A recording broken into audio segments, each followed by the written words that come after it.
René est habillé par Akerfi,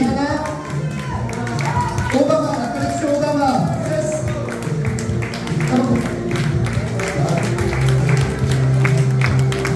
Coiffé du France, Jean-Michel. Voilà. Et la coiffée, Johanna.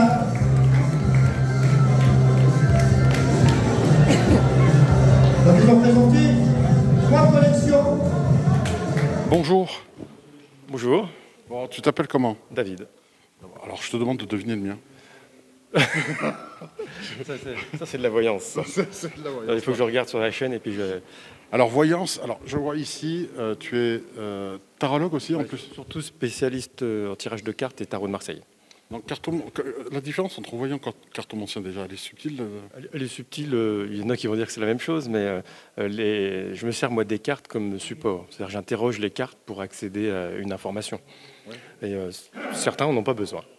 Voilà. Alors est-ce que tu penses que c'est histoire de rassurer le consultant, de mettre des cartes pour des personnes qui ont la voyance pure, entre guillemets? Pas du tout. Je pense que c'est vraiment une technologie, c'est une technique en fait. Donc si certains ont besoin de support, moi, c'est-à-dire que la voyance, des choses peuvent arriver à nous, mais sans qu'on demande.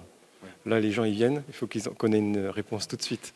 Donc, avec les cartes, on va dire que on se connecte à quelque chose, quoi, on ne sait pas.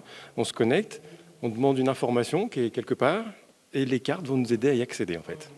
Alors, j'ai entendu dire, et c'est pas, enfin, par la pratique et à force d'interviewer des voyants médiums, c'est vrai que les médiums en voyance comme ça sans support disent c'est difficile de dater un événement. Or, un oracle peut nous donner peut-être une saison. Si on pose la question, c'est peut-être cet hiver ou c'est pour cet été. C'est vrai ou pas ça? Alors la datation, effectivement, je pense que c'est la chose la plus compliquée. Parce qu'on ne peut pas exiger de l'informateur, donc les guides ou l'univers, d'avoir des dates parce que le temps, c'est certainement l'homme qui l'a inventé, et ni la spiritualité, ni la nature. Par contre, comme tu le dis, il y a, des fois peuvent apparaître une carte qui va nous indiquer sur une saison. Il y a des feuilles jaunes, mais est-ce que c'est cette saison-là ou celle d'après? Tu ne le sais pas en fait. Ah oui, de l'année, l'automne 2024 ou l'automne 2025. Oui, tu ne peux pas le savoir. Et, par contre, ce qu'on peut faire, comme je le fais moi sur ma chaîne, c'est dire je me connecte pour avoir des prédictions pour le mois de septembre, par exemple. Donc là, on impose un peu à nos guides de nous donner quelque chose. Bon, là, on force un peu la chose, mais souvent, ça peut marcher, ça. Mais c'est dans l'autre sens. C'est moi qui ai dit qu'est-ce qui pourrait se passer en septembre. Alors, qui tire les cartes en réalité réellement? Parce que j'ai eu toutes les versions. C'est-à-dire, c'est le voyant qui tire les cartes à la place du consultant. Des fois, pour des raisons de dire, voilà, mon oracle ne doit pas être pris d'une énergie des consultants. Qu'en est-il pour toi? Alors moi, comme je suis sur YouTube et que je fais surtout à visio, évidemment, moi je tire les cartes, c'est plus simple. Mais là, je suis sur un salon, non, je laisse les gens tirer les cartes. Je pense que c'est mieux quand même.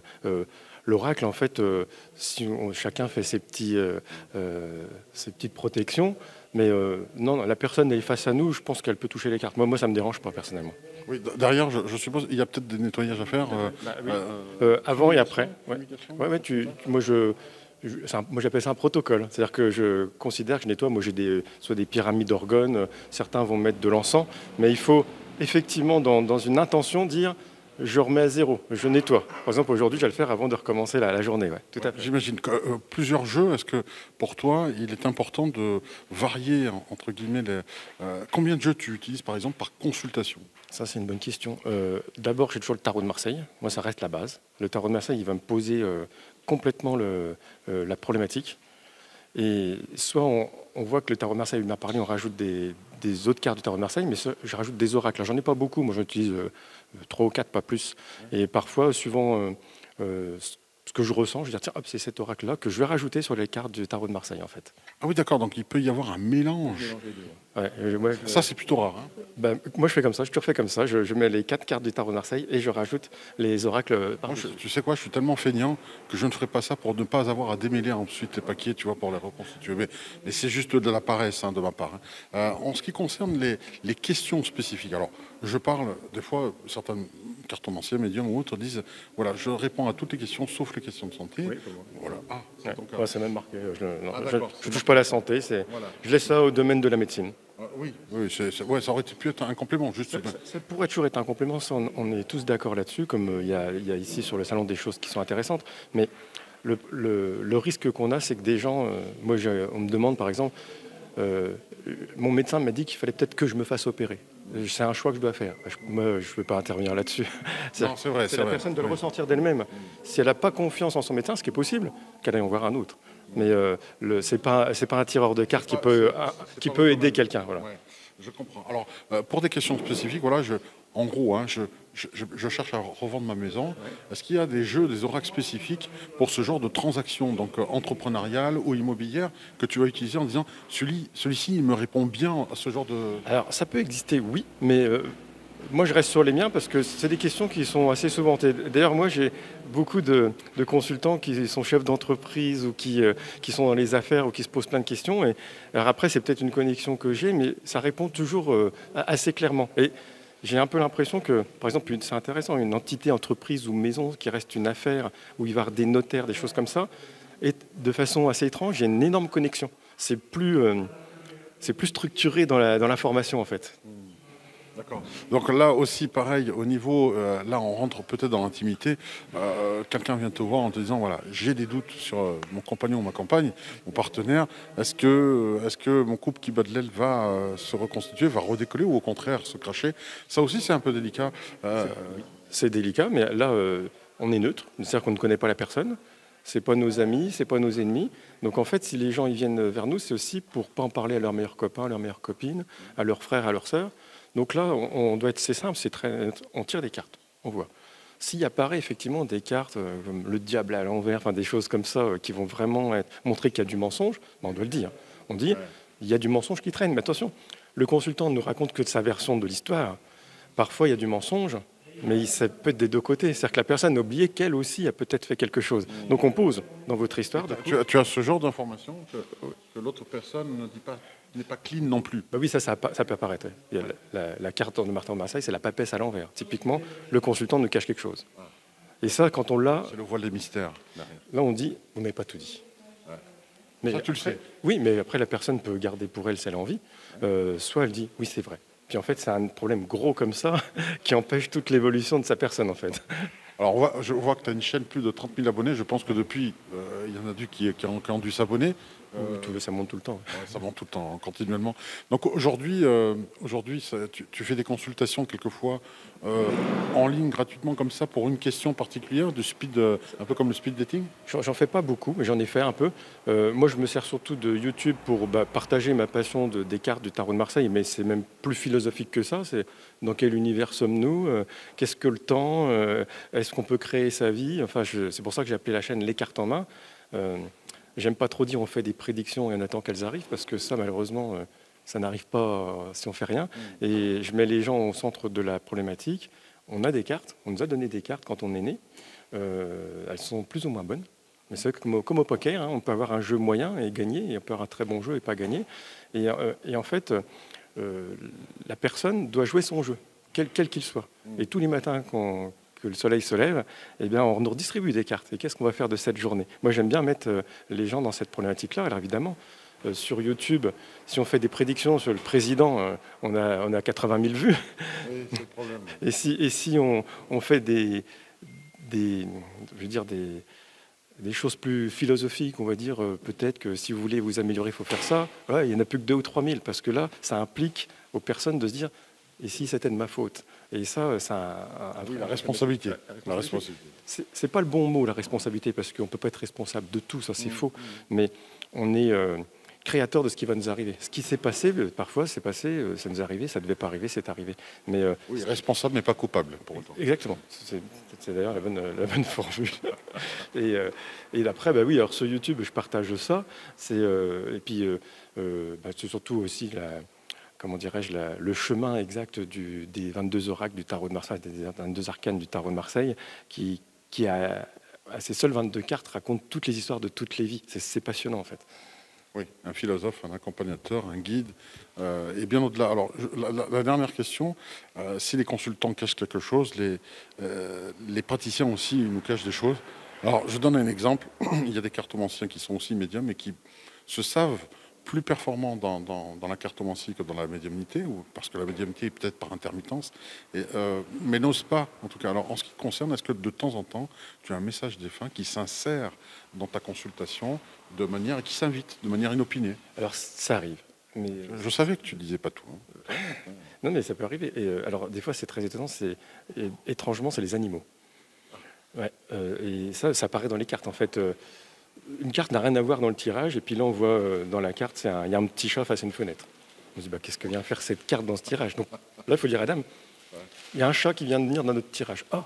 C'est mon chat que j'ai perdu. Donc, alors c'est étrange parce que les animaux ont des choses à dire. Et ça, je ne suis pas un spécialiste de ça, mais par contre, je peux constater que c'est la réalité.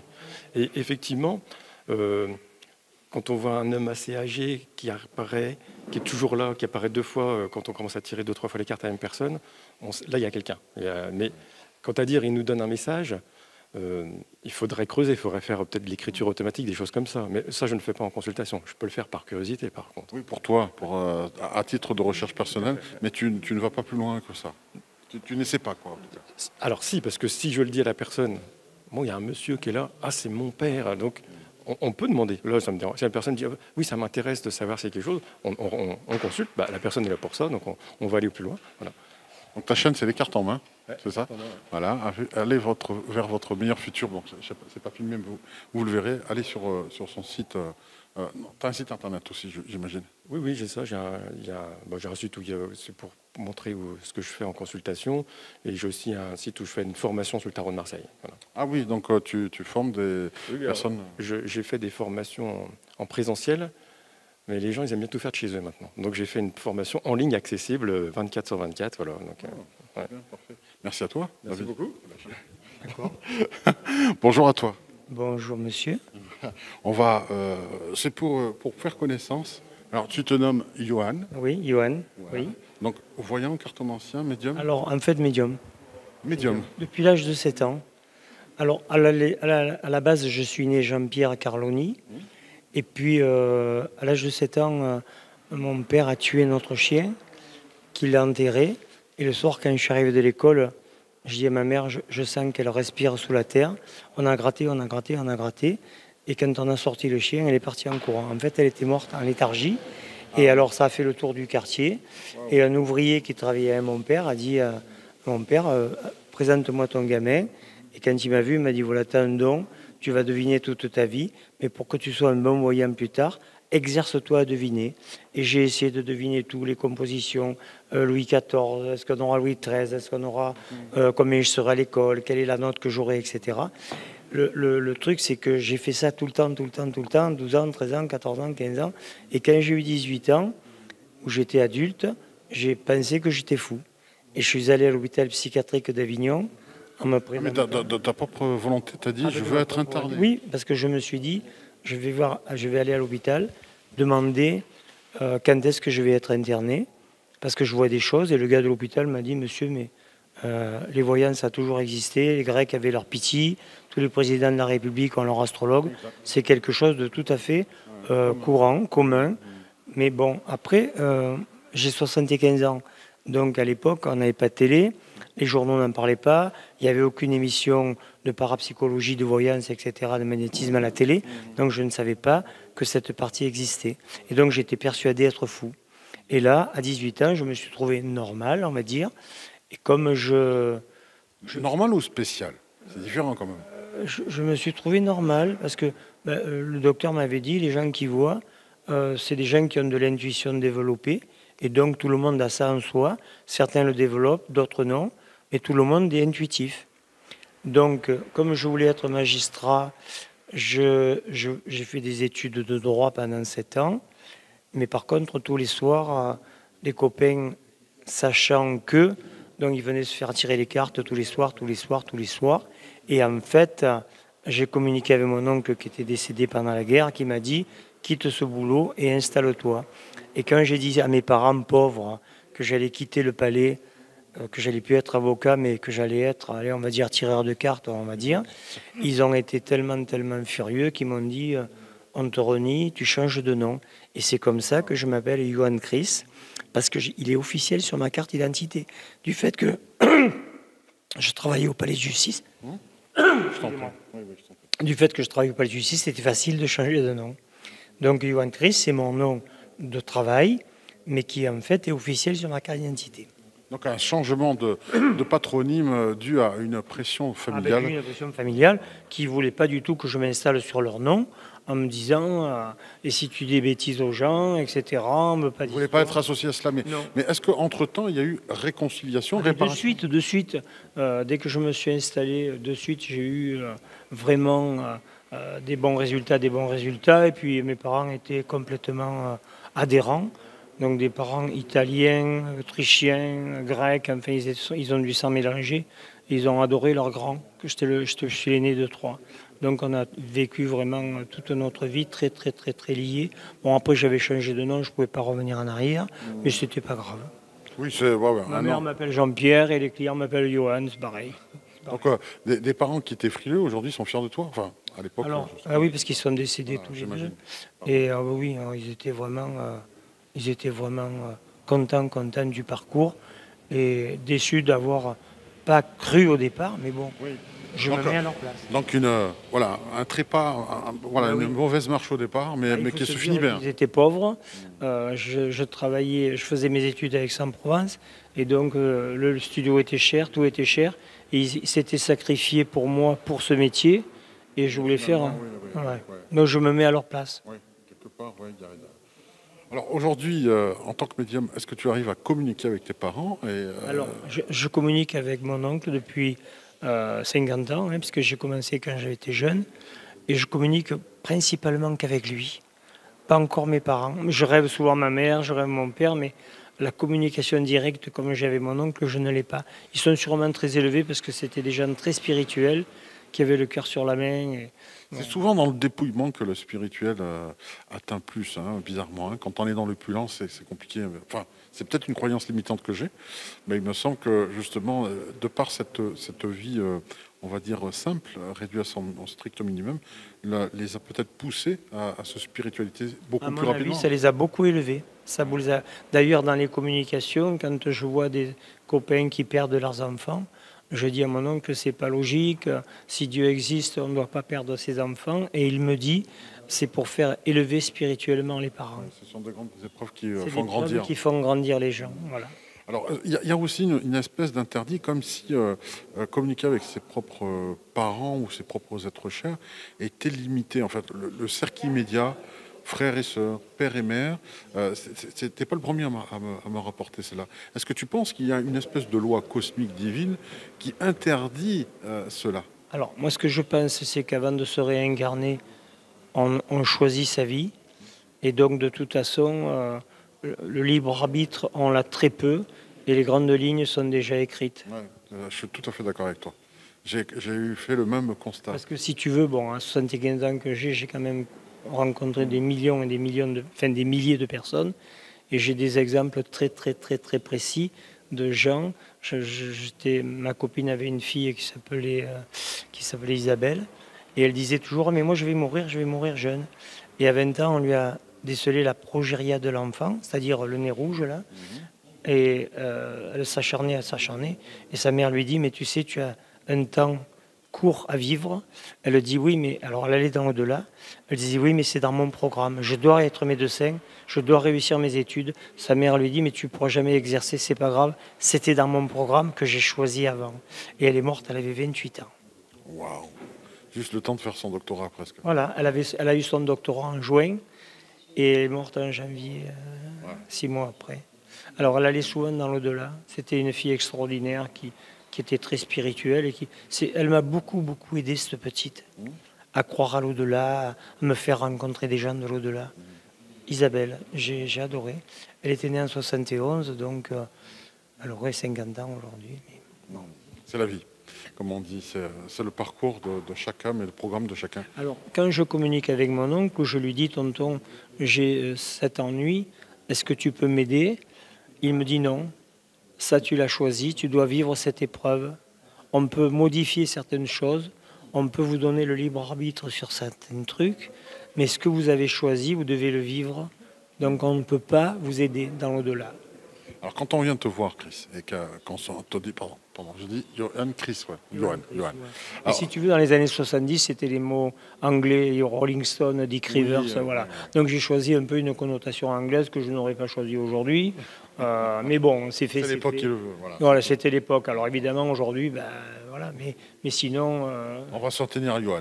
Voilà. Alors, Johan, Oui, quand les personnes viennent te voir en tant que qualité de médium, enfin, selon le terme consacré, c'est le contact défunt. Mais apparemment, tu prédis aussi l'avenir? Non, c'est plutôt l'avenir. La plupart des gens, un 9 sur 10, c'est qu'est-ce que vous voyez pour ma vie? Est-ce que je vais réussir mes examens? Est-ce que je vais me marier? Est-ce que je vais avoir des enfants? Est-ce que je vais vendre ma maison? Est-ce que je vais vendre ma maison, etc. Contact avec les défunts, c'est surtout les personnes âgées, mais pas les gens jeunes, qui sont loin de ça, souvent qui n'y croient pas. Et c'est surtout les âgés. Donc en fait, les autres, c'est la vie de tous les jours. Est-ce que j'aurai des enfants? Est-ce que mes enfants réussiront l'école? Enfin, des choses qui sont... Alors, ce qui est intéressant, c'est que je dirais que tu es intergénérationnel dans ta pratique, puisque tu pratiques depuis longtemps. Est-ce que tu as vu une évolution des demandes ou finalement c'est toujours Oui. kiff-kiff pour Rico? Oui. Ah non, c'est pas du tout kiff-kiff. Ah non, une évolution des demandes véritablement du blanc au noir.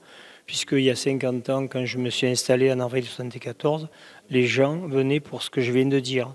Je vais me marier, on va réussir des examens, on aura des enfants, on pourra acheter une maison, etc. Aujourd'hui, c'est ça, mais pour 10%. Le reste du temps, c'est est-ce qu'avec mon mari, je vais rester? Est-ce que j'ai un copain? Est-ce que je vais pouvoir... C'est beaucoup des histoires de couple, des histoires d'amour, des histoires d'infidélité. C'est beaucoup ça aujourd'hui. Est-ce que je vais continuer à pouvoir être infidèle sans me faire choper? On n'en a jamais compte. Tous les maris qui ont des doubles vies, est-ce que je vais pouvoir continuer? Est-ce que vous voyez, aujourd'hui, l'évolution, elle s'est faite dans le sens des sentiments et de la sexualité, chose qui n'a jamais été ce genre de question il y a 50 ans. Ah oui, donc il y a une évolution. Est-ce que pour toi, ça va dans le bon ou dans le mauvais sens? Est-ce qu'il y a une sorte de déspiritualisation du monde? Oui, une sorte de déspiritualisation, mais surtout une sorte de dégradation des sentiments, dégradation de la fidélité, dégradation de la fidélité du couple. Une personne sur deux que je reçois a une double vie, chose qui n'existait pas avant. Donc je trouve que c'est une liberté sexuelle, c'est une liberté des mœurs. J'ai beaucoup de clients échangistes aujourd'hui que je n'avais pas avant, parce que ça n'existait pas encore, ou alors c'était vraiment réservé. Les non-dits surtout. Les non-dits. Donc aujourd'hui, je trouve qu'il y a une liberté totale. Mais le balancier va de l'autre côté. Trop. Les gens ont envie de changement, ont envie de tout, ont envie de s'éclater, ont envie de... Voilà, moins de fidélité, moins de spiritualité, moins de rigidité. Chacun fait n'importe quoi, je trouve. Oui, il y a un côté dégradant peut-être aujourd'hui. Il y a un côté dégradant et un côté lâché sur la camaraderie. On a perdu le sens du sacré, quelque part. On a perdu le sens de l'équilibre familial. Ouais. Bon, des divorces, il y en a 2 sur 3. Oui, c'est vraiment dégradé à ce niveau-là, au niveau du couple, je trouve. Quel dommage. Merci pour ta sagesse et pour tes franches réponses, en tout cas. Merci. Volontiers, en tous les cas, merci. Je ne sais pas si ça va passer sur une onde de radio. Sur YouTube, sur la chaîne Curious Anima. En tout cas, je te qualifierais de médium humaniste. Je pense qu'on est sur Terre pour s'aider les uns les autres. Je ne comprends pas la guerre. Je ne comprends pas quand tu ouvres cette télé-là, où il y a la guerre d'un côté. La guerre. Quand j'avais 25 ans, il y a donc 50 ans, je me disais à 75 ans, je vivrai sur une planète de bonheur. Il n'y aura plus la guerre, il n'y aura plus ça. Et en fait, j'ai l'impression d'avoir changé de planète parce que il me semble que c'est de pire en pire. Oui, tout à fait. On est toujours... Le pouvoir, l'argent, ça a trop dégradé. Ouais. Ça a toujours existé, mais là, je trouve que c'est exagéré. On ne devrait pas se battre pour une religion aujourd'hui. On ne devrait pas se battre pour ce pourquoi tout le monde se bat. On devrait se donner la main. C'est très dommage, très dommage. Une perte d'amour, en tout cas, du monde. Ouais. Merci à toi. Oui, une perte d'amour, une perte de confiance en l'autre, une perte d'humanité, voilà. Bonjour à toi. Bonjour. Alors, présente-toi et puis dis-nous ce que tu proposes sur ce salon. Alors, moi, je m'appelle Estelle Fayavong et je propose sur le stand des lectures d'annales akashiques. Donc le livre, on va dire, cosmique de nos vies et anciennes, passées et présentes. C'est ça, tout à fait. Je me connecte aux mémoires de l'âme et ça me permet de voir les vies antérieures, les mémoires transgénérationnelles qu'il peut y avoir s'il y a un blocage. Et du coup, je vois à la fois le passé, le présent et les futurs potentiels de la personne. Donc ta lecture, elle se fait via des supports, de manière pure comme ça, avec tes antennes. Oui, c'est ça. C'est ça, c'est de la médiumnité pure. La médiumnité pure. Donc, alors, c'est presque sur comment tu pourrais, par exemple, là, immédiatement, voir mes vies passées, par exemple, c'est possible ça? Alors non, normalement, il y a quand même un protocole à respecter. Au départ, j'accompagne pendant une méditation pour que la personne puisse être ancrée et protégée.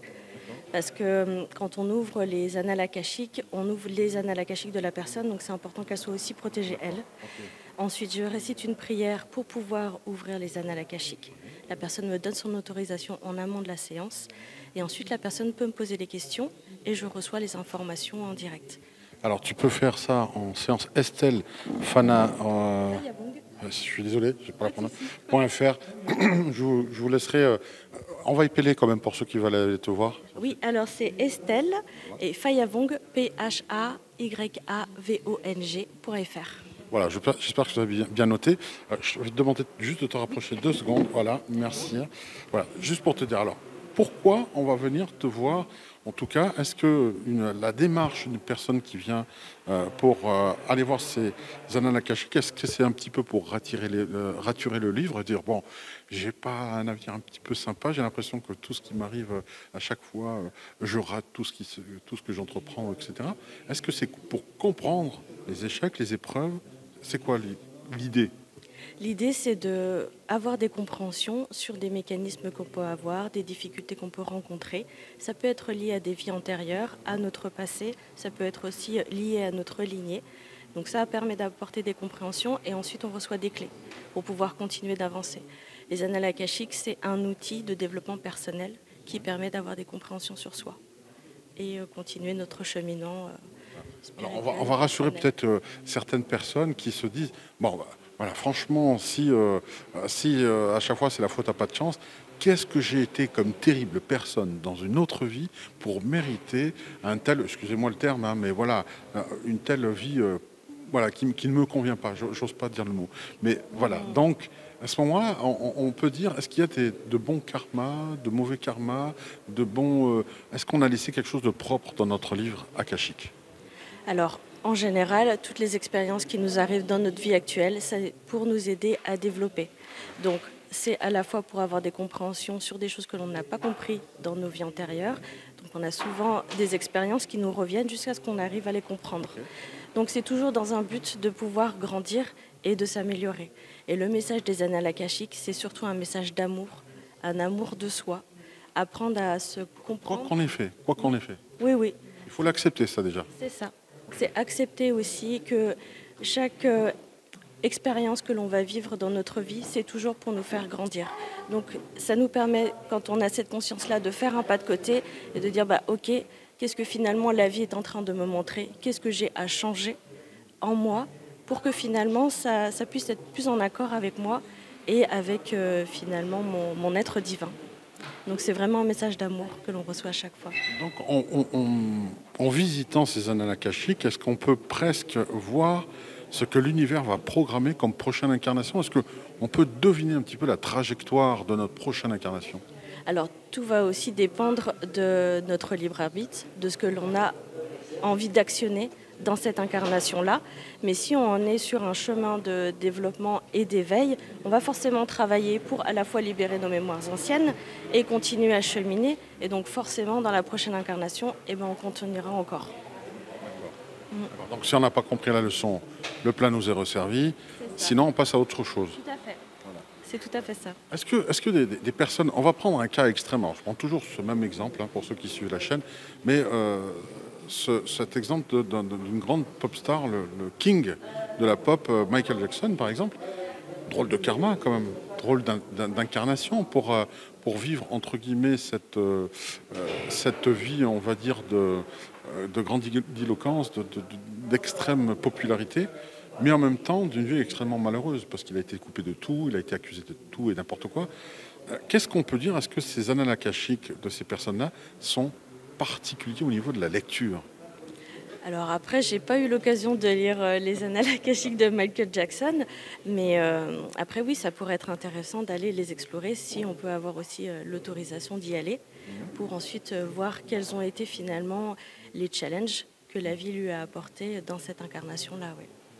Alors, des configurations un peu spécifiques, est-ce que tu en as rencontré durant ta carrière qui, aujourd'hui, encore t'ont laissé une marque un peu particulière en disant « Ah, cette personne-là, elle avait quand même un livre akashique un peu particulier ».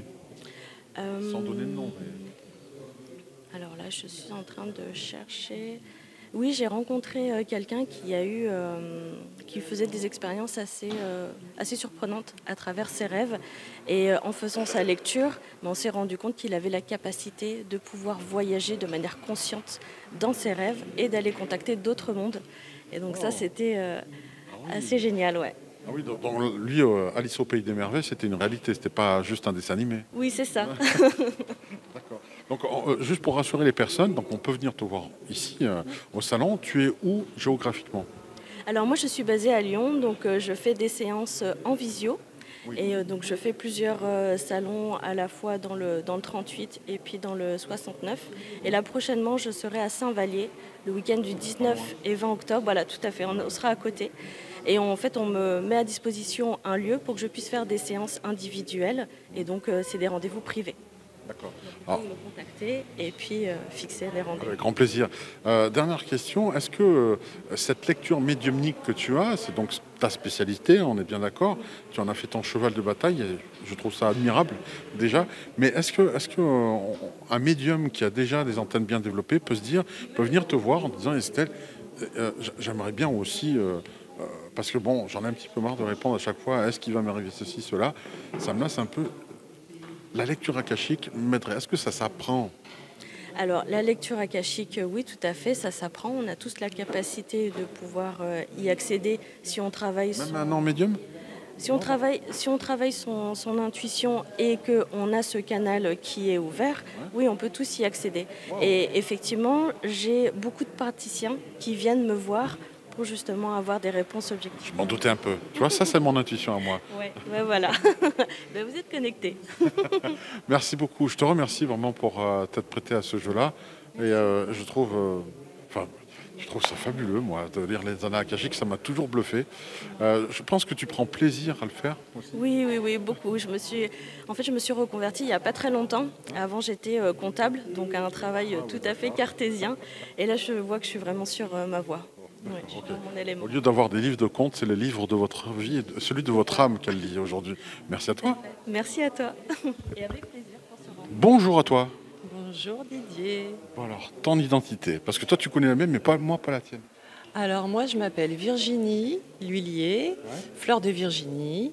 Et qui suis-je dans quelle étagère? Eh ben, je suis cartomancienne, spécialisée dans le tirage de cartes à huile essentielle, en fait d'oracle. Et je suis médium guérisseuse, donc je suis là pour vous accompagner vers votre guérison, vous dire ce que vous allez mettre en place avec mes guidances et mes soins énergétiques.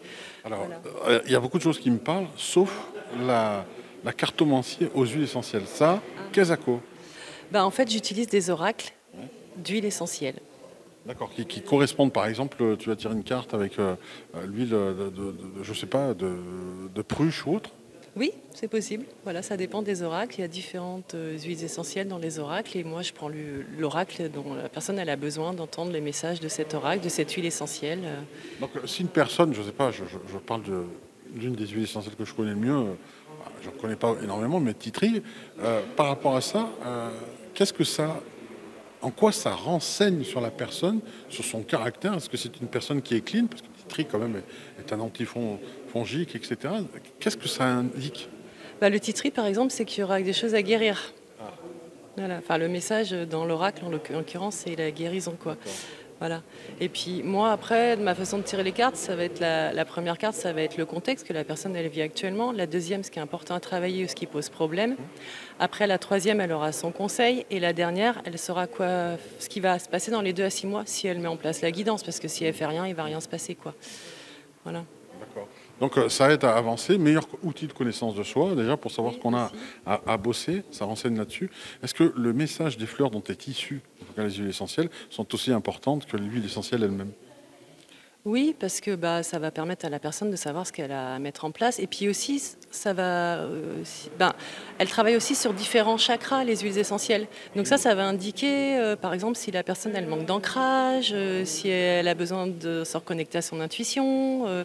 Du coup, je pense souvent au film Étugène d'Arnaud Rioux qui disait que les gens actuellement manquent d'ancrage et ont besoin de se reconnecter à leur intuition. Voilà, donc tout ça, c'est pour ça que moi je suis une sorcière, donc je fais des potions magiques et je fais des sprays auriques consacrés, personnalisés après le tirage de cartes en fait, dans lesquels c'est des huiles essentielles et de l'alcool. Donc du coup, je mets les huiles essentielles de la guidance de la personne dans ce spray aurique que je consacre parce que je suis ce qu'on appelle prêtre dans l'âme, comme le dit Daniel Meroy dans son livre Ainsi soignait-il. D'ailleurs, j'ai remis un savoir ancestral au goût du jour, je dis revisité, dont il parle dans ce livre. Parce que c'est important d'avoir ces 7 chakras principaux équilibrés, mais le 8e chakra qui est situé à un bras de distance au-dessus de nous, en fait, c'est ce qu'on appelle le chakra archétypal. Et du coup, moi, je détermine l'archétype que la personne a à guérir. Et j'ai créé cette guidance archétypale, la guidance 8 chakras. Enfin, j'ai plein de guidances et en fonction de ce que la personne a besoin. Donc du coup, chez moi, on ne pose pas de questions. On laisse faire les cartes. Voilà. C'est elle qui nous guide et qui nous indique, voilà, on fait connaissance avec. Alors, les oracles en question sur les huiles essentielles notamment, parce que ça me torture beaucoup, hein, ça m'interroge énormément. C'est un oracle que tu as créé ou qui existe déjà? Non, c'est des oracles qui existent déjà. Mais à terme, oui, bien sûr, je créerai un jour mon oracle sur les huiles essentielles. Chaque chose en son temps, voilà. Mais pour l'instant, c'est que des oracles. Moi, je trouve ça hyper complet d'avoir une consultation et de sortir avec un élixir qui nous correspond, qui soit vraiment personnalisé. Ça, c'est quand même unique. C'est ta patte à toi déjà. Oui, déjà ça, je suis la seule à faire ça. Oui, c'est vrai que j'ai commencé en 2020. Donc ça fait déjà un moment que je fais des sprays auriques consacrés, personnalisés. Et puis après, en 2021, j'ai commencé à faire quelques créations, pour tout le monde, quoi, que je fais avec des huiles essentielles qui sont distillées dans Beldon, parce que moi j'habite entre Grenoble et Chambéry. Mais je propose tous mes services en visio, à distance. Voilà, oui, c'est possible. Donc sur ton site internet, on va peut-être les player. Là, il n'y a pas de site internet, mais je suis sur Facebook, Instagram. Voilà, j'ai une page Google aussi, Fleur de Virginie. Vous pouvez me retrouver sans. Fleur de Virginie. Donc Voilà. pour ceux qui veulent, qui sont intéressés et qui sont curieux de connaître en tout cas leur élixir floral qui leur corresponde et fait sur mesure. C'est pas un élixir floral. C'est parce que c'est pas des. C'est vraiment un spray aurique. Donc c'est des huiles. Le terme est essentielles essentiel. Ah oui, c'est pas la même chose du tout. D'accord. Voilà. Donc pour ça, je suis une visionnaire parce que j'ai lancé. Voilà. Du coup, est-ce que par exemple, tu as étudié d'autres sciences comme les fleurs de Bach ou autres? Est-ce que c'était très proche ou trop éloigné pour toi? En fait, moi, à la base, je suis technicienne de labo à l'INRA. Donc ça m'a emmenée vers les plantes petit à petit. J'ai commencé ma carrière sur le cancer. Donc je suis contente d'être ici ce week-end pour l'association contre le cancer. Voilà, j'ai été payée pendant 3 ans par la Ligue contre le cancer d'ailleurs, quand j'étais technicienne, quand je suis arrivée à Grenoble en 2000. Et après, je voulais faire autre chose. Et du coup, je me suis formée à l'école des plantes médicinales de Lyon. Donc, je suis herbaliste ou praticienne en herboristerie. Donc, c'est pour ça que j'accompagne aussi pour les questions de santé. J'ai créé ma pratique d'énergétique. Après, je me suis formée en tant qu'aromatologue. Donc, j'ai fait un cursus de. Il y a un background qui est phénoménal quand même déjà. Et après, j'ai fait l'olfactothérapie avec Gilles Fournil. De la quoi? L'olfactothérapie. Ah oui, ok. Mais moi, je fais que le côté vibratoire, où j'y rajoute ma voix guérisseuse et un soin énergétique. Voilà, je ne fais pas le côté psycho-émotionnel avec les odeurs, parce que sinon je vais revivre tous les traumatismes des gens et ça, je ne fais pas. Donc j'envoie à des personnes s'il y a besoin, je sens qu'il y a besoin, que les gens veulent travailler en présentiel. C'est pour ça qu'en vibratoire, je peux tout faire à distance. Oui, de toute façon, il n'y a aucun interdit aujourd'hui. On a bien découvert depuis le confinement que c'est possible, et plus que possible. Moi, je faisais déjà avant, et puis je dis toujours que la médecine d'aujourd'hui, elle est vibratoire, quoi. Oui, voilà, c'est ça. En tout cas, je te remercie. Merci infiniment pour cette découverte. Et vous pouvez, on redit le mot Virginie. Fleur de Virginie sur Facebook, Instagram, sur ma page Google aussi, LinkedIn Virginie L'Huillier. Vous pouvez me retrouver voilà, avec plaisir de vous accompagner. Je suis une guide vers votre harmonie intérieure pour révéler l'essence de votre énergie, quoi. Voilà. Merci infiniment, Virginie. Merci pour toi. Au revoir. Bonjour à vous, monsieur. Et alors, je vais vous demander qui vous êtes et ce que vous proposez ici. Voilà. Alors, personnellement, je suis monsieur Munier. Oui. Et on expose une invention qui vous permet de vous protéger totalement des ondes basse fréquence qui sont classées potentiellement cancérigènes par le Centre de recherche du cancer. Et c'est une alaise de matelas qui vous fait comme une cage de Faraday autour du lit. Et les ondes sont effectivement classées cancérigènes par le Centre de recherche sur le cancer. Ouais, donc c'est officiel ça. Ouais. C'est officiel, hein. Et vous aurez toutes mes coordonnées, etc. D'accord. Hein? L'électrosmog, là l'électrosmog c'est quelque chose dans lequel on baigne constamment, les ondes Bluetooth, Wi-Fi. Le Wi-Fi, les ondes haute fréquence comme la Wi-Fi, les téléphones portables ne sont pas encore classés cancérigènes. Oui, mais ça risque... Ouais. Le problème c'est le cumul des deux. Et c'est pour ça que le cumul des basses fréquences plus les hautes fréquences, eh bien on a des gens qui sont électrosensibles et on est tous électrosensibles mais à des degrés plus ou moins importants. Alors, une personne par exemple, moi je me sens pas électrosensible mais quelqu'un m'a dit t'inquiète ça viendra un jour. Oui. C'est vrai ? Oui c'est vrai. Et d'abord il y a des gens qui sont électrosensibles et qui ne le savent pas. Donc les symptômes pour quelqu'un qui n'est pas encore au courant, c'est quoi? C'est des maux de tête récurrents? Par exemple, les gens dorment mal, ils ont des douleurs, ils ont toutes sortes de problèmes. Mais les médecins d'aujourd'hui, quoique il y en a de plus en plus, ne cherchent pas la cause de la maladie, de leurs problèmes. Je pense par exemple aux gens qui sont atteints de fibromyalgie, etc. Oui, d'accord. Eh bien, la fibromyalgie, d'après les scientifiques qui ont fait des études là-dessus, la fibromyalgie serait due effectivement aux ondes électromagnétiques. En plus d'autres choses, mais enfin déjà une chose. C'est pourquoi nous, on assainit l'endroit où on dort, où on passe plus de temps. Et c'est là que les gens, dès la première nuit, reconnaissent un meilleur sommeil immédiat. Et d'ailleurs, j'ai plein de médecins et de cancérologues qui commencent à le... Donc en même temps, c'est malin parce que je trouve que effectivement la nuit, on fait une pause. C'est une armistice avec les ondes parce qu'on est obligé de vivre avec. Hein, oui. Voilà. Mais la nuit, ça permet au corps de recharger ses défenses naturelles, on va dire, contre les ondes électromagnétiques. Voilà pourquoi. Parce que ces ondes perturbent votre glande pinéale, qui, elle, durant la nuit, fournit la mélatonine. Et la mélatonine, c'est ce qu'on appelle l'hormone du sommeil. Mais la mélatonine, c'est votre système immunitaire. Elle tue les radicaux libres qui sont les cancers. Donc voilà pourquoi, de fil en aiguille, on a beaucoup plus de soucis de santé aujourd'hui qu'il y a 70 ans en arrière où on n'avait même pas l'électricité dans notre chambre. Alors là, vous ne le voyez pas, mais voilà, c'est donc une alaise qui peut aller sur un matelas. Il y a plusieurs modèles simples, doubles ou pas? Ça existe pour toutes les grandeurs de lit. Et en 2 secondes, je vais vous montrer avec un appareil de mesure les effets du surmatelas. Alors, les ondes sont dangereuses la nuit. Oui. Parce que le jour, la glande pinéale ne fonctionne pas. Par contre, pour vous éviter d'acheter plein de choses qu'on vous vend, mais sans appareil, la seule façon de vous protéger des ondes le jour, il n'y en a pas 2 au monde, il n'y en a qu'une, c'est de marcher pieds nus. Pour s'ancrer à la terre? C'est-à-dire que les ondes que vous prenez dans votre ménage, dans la maison, eh bien, elles sont déchargées en permanence. Et le soir, vous êtes nettement moins fatigué. Okay. Et là, j'ai un appareil qui me montre qu'effectivement, je suis à 0,50 V de pollution électrique dans le corps. Okay. C'est du courant induit. Hein. Oui. Si j'ai remonté un lit avec juste une ligne électrique pour les lampes de chevet. Je n'ai pas mis ni les sommiers, ni les charges. On va dire que vous êtes assez léger là. Ouais. Très très léger. Oui. Regardez, si je m'approche de la ligne électrique. Oui. Wow. Si je tiens le fil qui alimente la lampe, l'appareil peut mieux me punir. D'accord. Et maintenant, je vais seulement m'asseoir sur le lit. Oui. Donc là, vous êtes sur le lit. Là, je suis sur le lit, je suis à 3,26 V. À peu près, hein, ça bouge.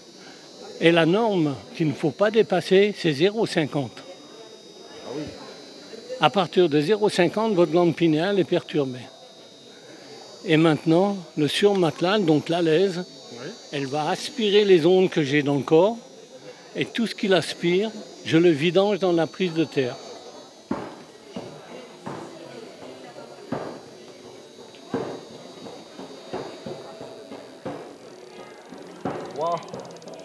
Ah, alors là, j'ai 0,09.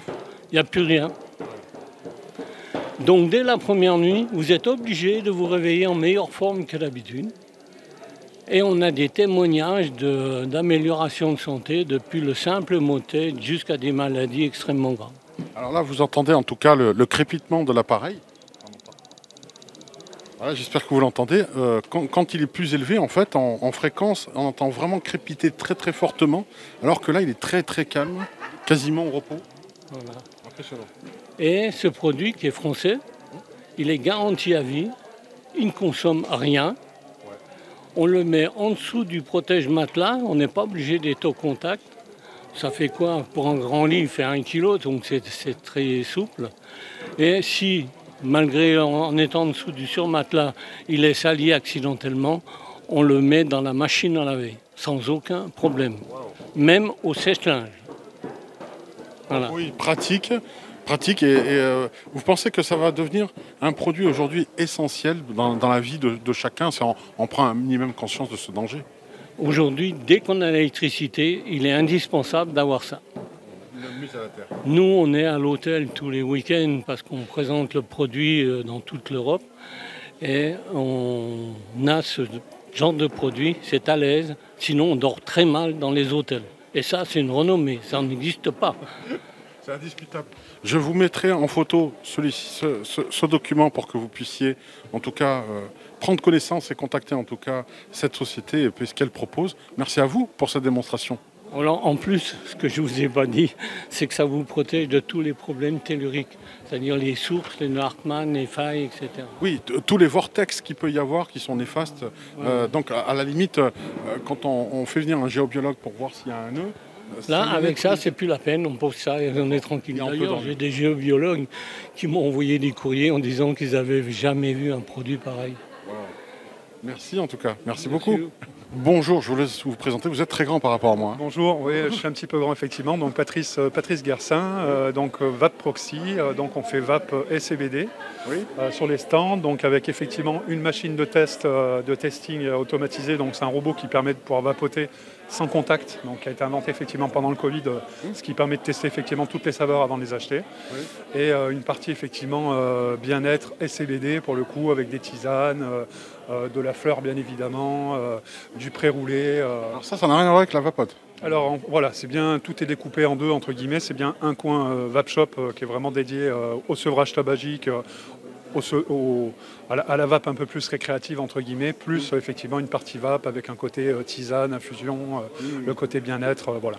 Alors, vu le recul qu'on a aujourd'hui, on a quelques années sur la vapote, est-ce que le taux de réussite ou de rechute ou pas de rechute, d'absence de rechute par rapport au tabagisme, est-ce que c'est efficace vraiment? Alors oui, je pense que c'est le cas pour le coup. Je pense qu'on doit dépasser aujourd'hui, sur les derniers chiffres que j'ai eus de la fédération de la vape, on doit être sur un taux de réussite de l'ordre de 70%, qui reste sur la vape quand même, mais par contre qui finissent à 0 nicotine. Ah oui. Donc c'est plus la gestuelle après qui est gardée. Plus la gestuelle effectivement qui est gardée au bout d'un moment. Voilà. Mais sinon, globalement, je pense que c'est plutôt une réussite. Ouais. Alors CBD, on va en parler un petit peu. Au niveau des tisanes, le fait que ce soit dans la vapote, c'est aujourd'hui quelque chose d'accepter en tout cas, qui rentre dans les mœurs? Alors qui rentre dans les mœurs, mais en plus de ça, qui peut être complémentaire aussi à un sevrage tabagique, simplement pour pouvoir calmer sur la partie, alors je dis pas forcément la partie fumée bien évidemment, mais je parle par exemple des tisanes ou des sprays sublinguales qu'on pourra avoir. Les tisanes, par exemple à la mélatonine plus le CBD, des tisanes qui permettent de se calmer, de calmer le corps, de sentir bien. Ça peut effectivement être en complément effectivement d'un sevrage tabagique par la vape, qui peut même être accompagné aussi d'un patch, donc là plutôt aller voir en pharmacie ou un médecin, moi je ne suis pas médecin pour le coup, mais qui peut être en complément même de la vape. Il y a des gens qui ont un patch en plus sans aucun souci, pour les très très gros fumeurs en tout cas, où la vape ne suffirait même pas, donc effectivement le CBD peut venir en complément pour le côté détente effectivement des produits. Alors aujourd'hui je vois que le CBD prend de plus en plus d'importance, les gens en parlent de plus en plus.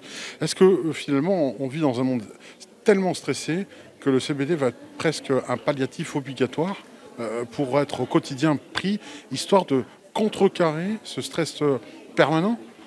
Alors je dirais pas que j'en suis convaincu, mais en tout cas, je pense que ça aide quand même énormément les gens, même si ça peut être des fois dans la tête, mais il y a aussi des gens qui réagissent différemment à la molécule aussi, parce qu'il y a aussi ça. Chaque corps est différent, donc en fonction aussi, alors des gens, par exemple, qui ont fumé de la vraie weed ou du vrai shit pendant des années, je pense qu'avec ça, ça peut être un vrai palliatif pour certains, mais par contre, pour d'autres, l'effet sera quasiment nul entre guillemets dessus, parce que les mecs, s'ils fument un vrai pétard avant de prendre ma tisane, effectivement le mec il en a déjà tellement dans le corps que de toute façon il sentira pas les effets effectivement du CBD ou de la mélatonine sur son corps. Voilà. Ça peut être le problème effectivement.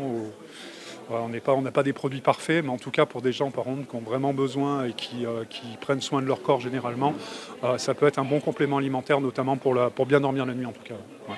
Alors, les tisanes, ça, je sais que ça sera toujours accepté. Par contre, au niveau de la vapote, alors je veux le dire, je témoigne aussi parce que je suis un gros fumeur, un ancien gros fumeur qui a arrêté grâce à la vapote. J'ai mis quelques années, comme tu dis, je suis passé en zéro nicotine, j'ai abaissé jusqu'à un moment donné juste la gestuelle, puis un jour je m'en suis débarrassé.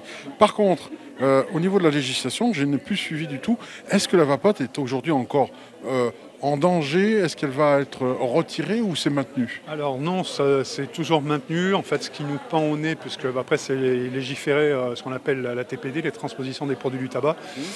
Aujourd'hui, ce qui va se passer, c'est qu'en fait les petits flacons effectivement de 10 millilitres, en fait, on va être taxé comme certains pays sur la nicotine. Comme par hasard, ouais, ça arrange. Sur la nicotine, en fait, parce qu'ils veulent nous rentrer effectivement dans les produits du tabac. Donc ça, c'est un vrai problème. Donc ce qui va se passer, c'est qu'un petit flacon qui valait à 5-6 euros, demain il va valoir comme en Belgique une dizaine d'euros. Donc à 10 euros le petit flacon, ça commence à faire cher le flacon. Donc ça va être en fait une vapote presque... Au niveau des tarifs, ça risque d'être dissuasif. Alors voilà, dissuasif, mais aujourd'hui on a d'autres techniques effectivement. On va par exemple utiliser des flacons effectivement beaucoup plus grands, donc qui sont par contre eux en 0 mg de nicotine, et en fait qu'on va venir, donc qui sont surboostés, ce qu'on appelle en arôme, et en fait on va venir rajouter de la nicotine en fait bien plus forte à l'intérieur, qu'on va offrir simplement aux clients. Normalement la nicotine on n'a même pas le droit de l'offrir aux clients effectivement, on l'inclut à l'intérieur, mais en termes de législation c'est le seul moyen qu'on va avoir. Et effectivement, pour pouvoir quand même monter, si on veut, avec un certain type de nicotine, de pouvoir monter jusqu'à 20 mg de nicotine, puisque c'est la législation française. C'est la limite. C'est la limite haute aujourd'hui en France. Oui, donc c'est une façon de contourner un petit peu le système, on est obligé de faire comme ça. Malheureusement, vous avez tout compris. C'est comme un peu en Suisse, qui est pourtant le plus gros fabricant de nicotine au monde. Et pareil, chez eux, ils ont exactement le même souci que nous, parce qu'ils passent sur des grands flacons qui nicotinent eux-mêmes, ils offrent ça aux clients. Oui, comme quoi que les lobbying, c'est marrant parce que je crois que c'était un sénateur, on va le dire quand même, qui était à l'Europe, qui avait essayé d'interdire la vapote, qui avait mis une loi, et comme il avait des conflits d'intérêts avec un groupe de tabac qu'on ne nommera pas, mais très très gros groupe, il a été retiré, donc annulé, et celui qui a remplacé a quand même remis le couvert. On se dit quand même que c'est une pantalonnade. Je veux dire, c'est pas parce qu'on met un roi dans un cirque que ça fait de lui un roi, mais par contre de son peuple un clown. Non, tout à fait. Non, mais effectivement, ils avaient mis un premier décret, mais en sachant que de toute façon, les 3/4 des décrets qui sont promulgués, notamment à Bruxelles, tous ces gens-là, les lobbying sont à fond là-bas dedans, et je pense que c'est même carrément, on va même dire Big Tobacco pour faire la globalité sans citer personne, qui quasiment écrivent les textes de loi quasiment pour ces gens-là. Donc, oui, tout à fait. C'est du sur-mesure, mais pour une oligarchie insupportable. Et puis ils prêchent pour leur paroisse, ce qui paraît un petit peu logique, mais en tout cas, c'est vrai que nous, on en a payé un peu le prix. Donc aujourd'hui, effectivement, les grands formats, les 50 ml, les 100 ml, 200 ml deviennent de plus en plus communs, effectivement, sur les étals, en tout cas, que ce soit des marchés, chez les buralistes ou dans des vape shops, bien évidemment, spécialisés. Merci, c'est très courageux, une telle prise de position, et surtout justement de proposer des solutions alternatives. Merci à toi. À vous. Merci à toi pour l'interview. Une bonne journée. Bonne journée. Merci. Bonjour Brigitte. Bonjour Didier, ravi d'être ici avec toi et sur le salon. Alors petite introduction, c'est que si je suis sur le salon aujourd'hui, c'est grâce à toi, parce que dans ton émission, tu as présenté le salon, et du coup, décrocher le téléphone. Merci, comme quoi le média ça sert à quelque chose. Alors là tu es venu avec tes oracles, justement, oracle de la transition. entre autres. Est-ce qu'il y en a, là je vois tes cartes aussi, et puis le livret qui va avec. Alors ton acolyte et tes associés ne sont pas là aussi? Non, non, Patricia n'est pas là parce que Patricia, elle habite dans le nord, donc elle... Ça lui apprendra à aller dans le nord. Il faut qu'elle descende dans le sud, Patricia. Voilà, oui, effectivement, elle a sorti un livre qui va dans la suite de l'oracle, et son livre, c'est des inspirateurs venus d'ailleurs. Et elle canalise le conseil de tous les inspirateurs de ces cartes, qui donnent chacun c'est peut-être pas des conseils, et des choses de là où ils sont pour nous aider à vivre cette transition. Oui, parce qu'on précise, elle est médium, je crois. Hein, c'est ça? Oui, tout à fait, elle est médium. Mais toi aussi, Brigitte, tu le caches, mais pourquoi il y a cette... quelquefois, ce cloisonnage qu'il y a où des médiums n'osent pas se dire qu'ils sont médiums, j'en rencontre de plus en plus. C'est quoi le... Il y a un refus de pratiquer spécifiquement ou de s'enfermer dans une case. C'est quoi l'idée? Voilà, l'idée c'est de ne pas s'enfermer, pour moi, hein, c'est de ne pas s'enfermer là-dedans. Je suis comme tout le monde, j'ai le côté connaissance de la matière et effectivement j'ai des informations qui viennent d'ailleurs. Mais je ne veux pas me cloisonner et je pense qu'on a tous cette capacité selon comment on le travaille. Moi c'est grâce aux fleurs que ça m'est venu, ça commençait, je demandais aux fleurs des choses, elles me répondaient et puis après je m'apercevais quand je faisais les stages par exemple, je disais qu'est-ce que je vais faire dans le stage et je demandais à quelle fleur voulait venir. Alors, en général, j'avais ma réponse. Et puis, elles m'ont appris à attendre jusqu'à la dernière minute, à ne pas me répondre. Et le jour du stage, me dire, bah oui, c'est moi qui veux aujourd'hui être en présence et guider tout le groupe. Voilà. Donc, c'est pour ça que je ne veux pas le dissocier de la vie, de la matière. Parce que la vie, on est ici sur Terre. Et pour moi, toute l'expérience, tout ce qu'on travaille, c'est juste complément, ça fait partie. Et que c'est un équilibre. Et que je ne veux pas séparer les deux. Alors, j'ai rencontré une voyante médium qui en fait se sert d'un oracle des huiles essentielles pour conseiller les personnes. Donc là, on est encore dans l'esprit de la fleur, hein, de la même manière. Est-ce qu'à un moment donné, tu penses que ton oracle, l'oracle de la transition, peut s'accompagner aussi d'élixirs floraux, de fleurs de bac, d'huiles essentielles pour, entre guillemets, booster, amplifier l'effet de l'information? Bien évidemment. Ici, par exemple, sur le salon, il y a cette médium qui utilise les huiles essentielles. C'est parfait. Il y a aussi Flora, créatrice d'élixirs floraux. Elle, c'est merveilleux. Si on tire, par exemple, l'impatience dans les cartes, bah, évidemment qu'il faut aller voir Flora et lui demander de faire un élixir d'impatience. C'est un complément magnifique. Parce que justement, pour moi, il n'y a pas d'un côté la matière, d'un autre côté l'esprit. Tout doit être ensemble. On est un être complet, à la fois de matière et d'invisible. C'est fabuleux. En tout cas, merci pour cette présence. Les personnes qui viennent ici au salon ont droit à une consultation gratuite avec toi.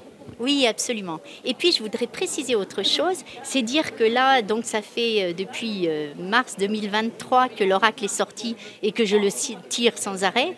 Et bien, de tous ces tirages et de l'expérience de tout ça, j'ai écrit un livre qui va sortir dans un mois et qui s'appellera « Des plantes nous éclairent ». Et ça sera un livre qui sera les photos des plantes sous toutes leurs formes, que ce soit en graines, en fleurs ou autres, avec donc photos couleurs et puis les explications de ce que je fais là, c'est-à-dire des explications beaucoup plus approfondies de l'utilisation du jeu. Qu'est-ce que les fleurs veulent dire? Ça, c'est toute l'expérience que j'ai tirée depuis 1 an et demi.